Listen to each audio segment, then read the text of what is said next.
Today we are going to be talking about The Lord of War. The movie begins with Yuri Orlov standing in a sea of spent shell casings. The rest of the movie is told in flashback starting in 1982 and ending in the completion of the opening scene.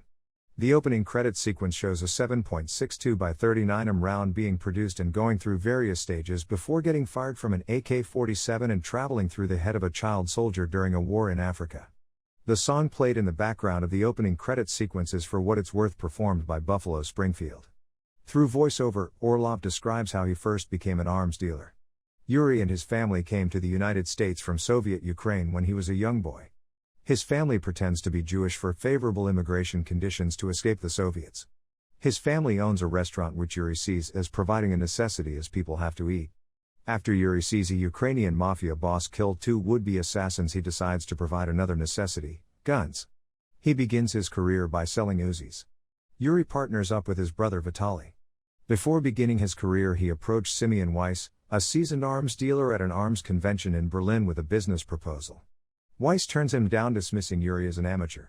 Yuri gets his first break selling M16s after the 1982 Lebanon War and becomes an equal opportunity merchant of death, selling guns to all sides. Yuri develops multiple identities complete with appropriate paperwork and ID cards and stores his records and paperwork in a metal security container. As he grows, Yuri tells of his first incident with Jack Valentine, an Interpol agent who cannot be bought with money. Their first encounter is when Yuri is on the ship Crystal smuggling a shipment of weapons.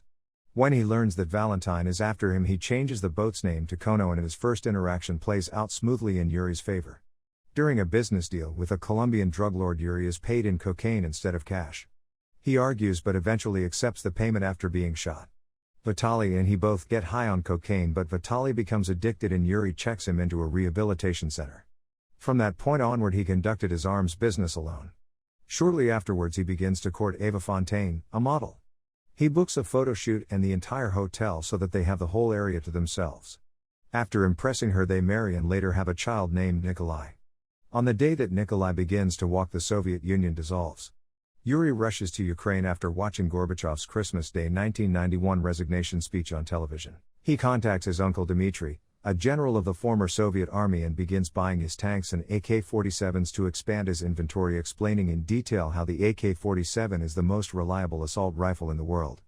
Weiss comes back and attempts to deal with both Yuri and Dmitry but is rejected by both.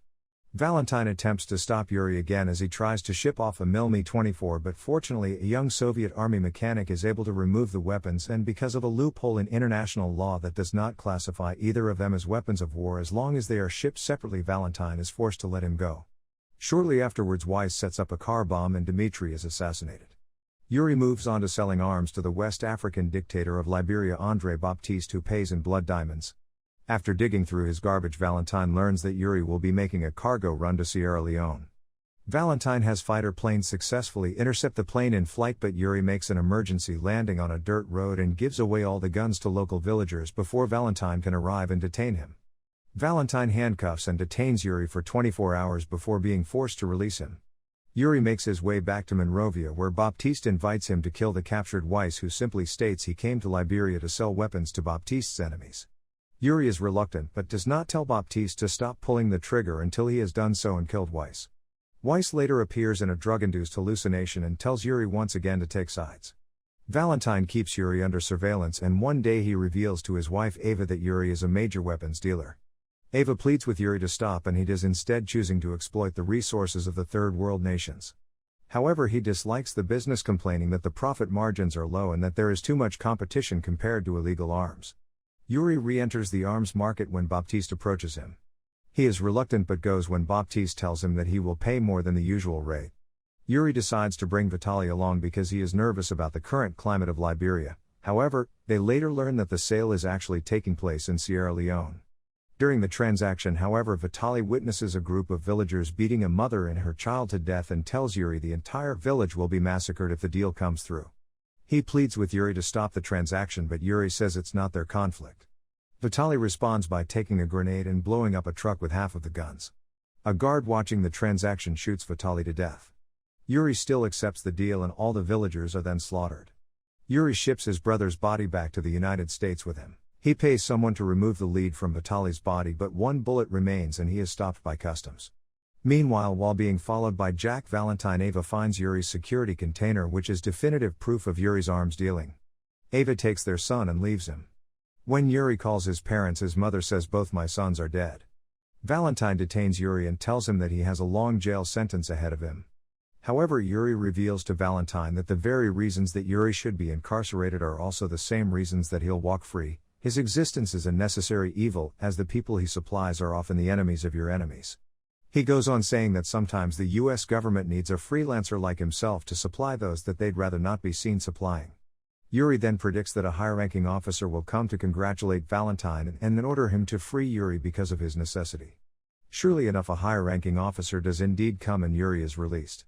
A free man again, he returns to selling arms. The movie ends by proclaiming on screen that it is based on actual events and that while private arms dealing around the world flourishes in the United States, the UK, France, Russia and China, the 5 permanent members of the UN Security Council, are the world's leading arms suppliers. Lord of War has a couple of different ethical issues in it. The main character in the movie, Yuri, sold illegal guns to countries around the world. Yuri did not care who he sold the guns to, he was just worried about making money.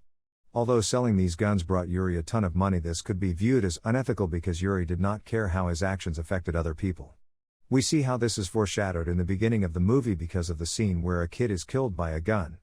The thought of selling illegal guns came from his uncle being the head of the military. Yuri was not always a lawbreaker. He once worked at his family's restaurant, but he wasn't happy with the amount of money he was making. Even though the family business was making money, Yuri wanted his family to live better than where. Yuri allowed greed to get in the way and he wanted to become rich. If Yuri would have stayed true to his moral ethics, he would have realized that it would have been better for him to stay at the family restaurant and work on some different ways to grow the business's income. Yuri's actions were also morally unethical because he was breaking the law. Another way that Yuri's decisions affected ethics was regarding business ethics. When Yuri was selling guns to other countries, including countries that were at war with his own country, he was essentially helping to potentially start wars, while at the end he was able to walk free because he was doing the business his country couldn't be caught doing. With this movie, it poses a couple of questions that we should discuss in the comments. 1. Do you think what Yuri did was wrong? Although he didn't need the extra money, he was simply acting in a way to improve his life. One could argue that he was fair because he sold weapons to both sides, giving them an equal chance to fight. 2. Are guns a necessity? 3. Is war inevitable? If so, how can participating in it be morally wrong?